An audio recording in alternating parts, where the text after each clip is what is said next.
Hi, welcome to the video. So today I'm going to talk about how to maximize your benefit from watching guitar videos.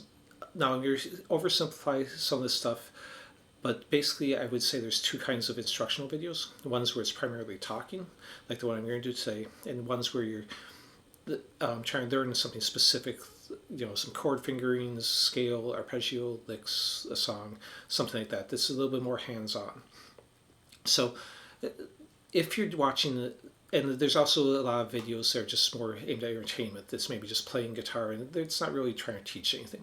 I'd lump those in with the talking ones. But if you're watching something like this, what I'd recommend is if you have your guitar nearby, that you can actually pick up and play it, and even if it means playing it unplugged or turned way down because you don't want to disturb people or something like that, that's perfectly fine. I would say pause the video, go grab your guitar.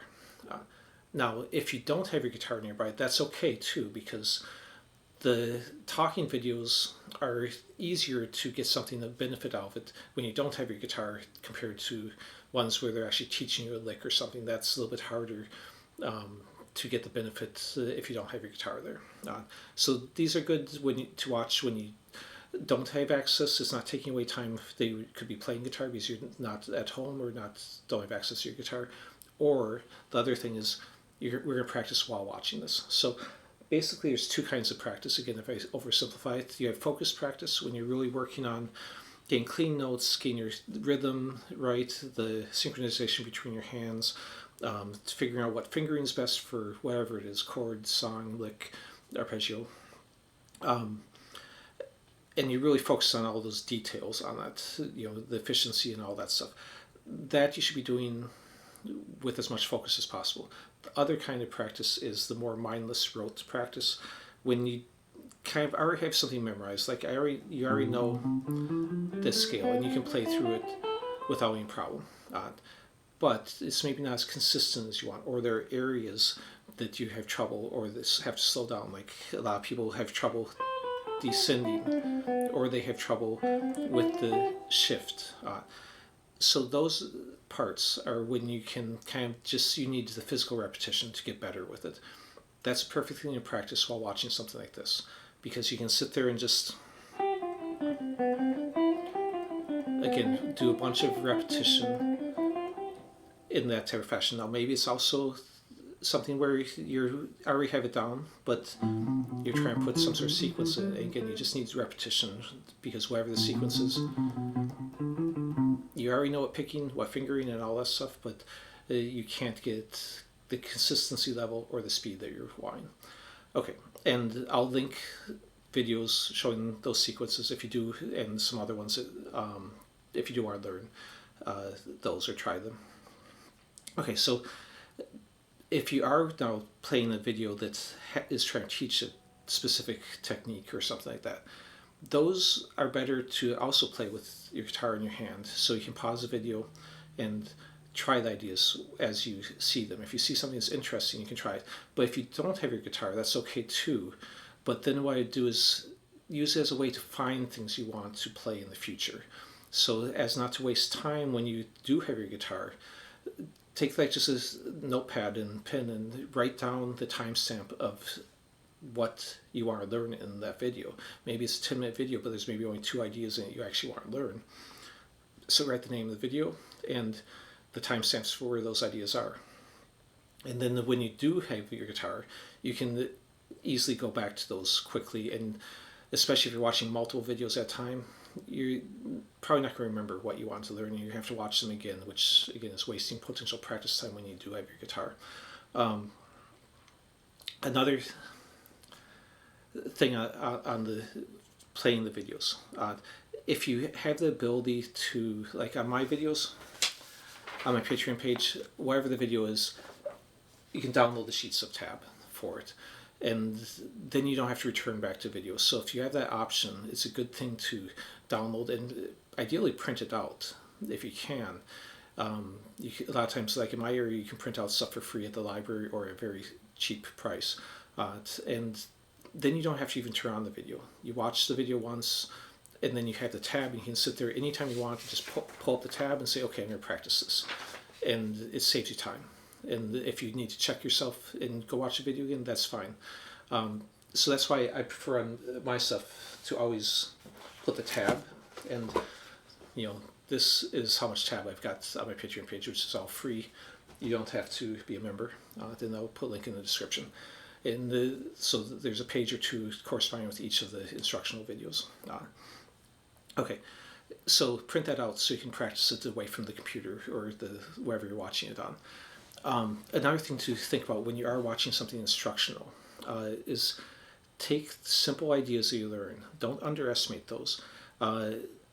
Extrapolate them into across the neck, different octaves, different positions. So for example, if I'm learning this arpeggio, here's the root, this would be A minor arpeggio. Then I can extrapolate that down here and play the major one from the G, the major one from the F, and move it through the whole key. So if you see one shape in a video, try and then learn that throughout the key.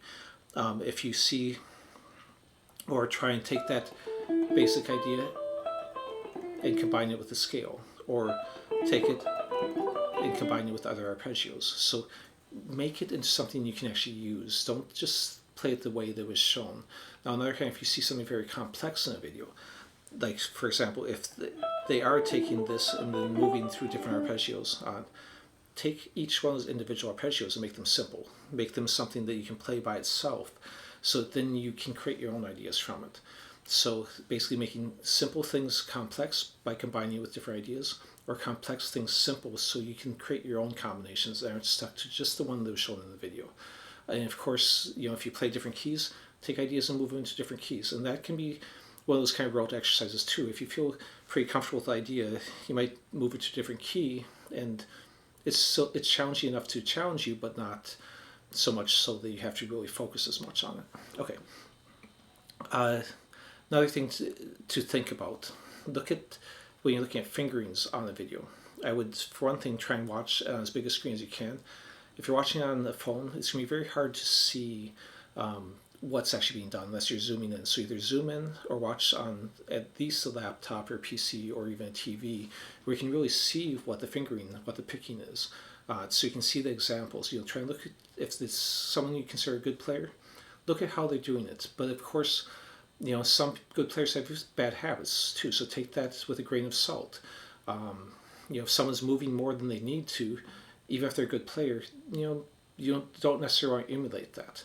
And also look at the context something's being played in. So for example, if I'm doing this A minor arpeggio, you know, I'm using my first finger of the pinky here because I'm continuing down this position. But if I was going to move up into this position, then I might use my second finger here. So just because you see something in one way doesn't mean that you're always going to do it that way. Think of the context of what's coming next or what came before it. And sometimes the video won't explain all those details. They'll just show one way to do it, not necessarily the only way. So think of why they're doing it that way and if it's actually appropriate for what you're trying to do.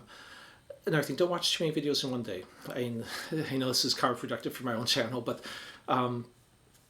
you know, unless you're, like I said, writing down timestamps and stuff like that, and you're just, you know, don't have the energy to practice, so you want to create a list of things to practice in the future, you're probably not going to actually get back to practicing that stuff if you're not taking notes on it. If you just watch 3 videos in a row, by the third one, you probably forgot a lot of the stuff from the first one.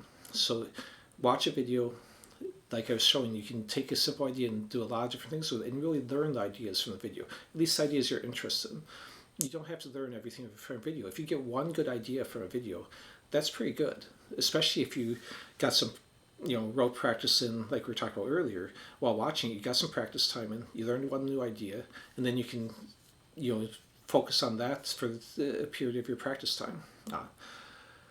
You can also, you know, if you are practicing a lot in a focused manner, you could also just take a break and watch a video and not do all the things I'm saying right now, because you do need to take breaks occasionally when you're practicing, especially if you're doing really focused practice. So that's a time when, yeah, you could watch a video like this and then go back to practicing afterwards. Okay. Another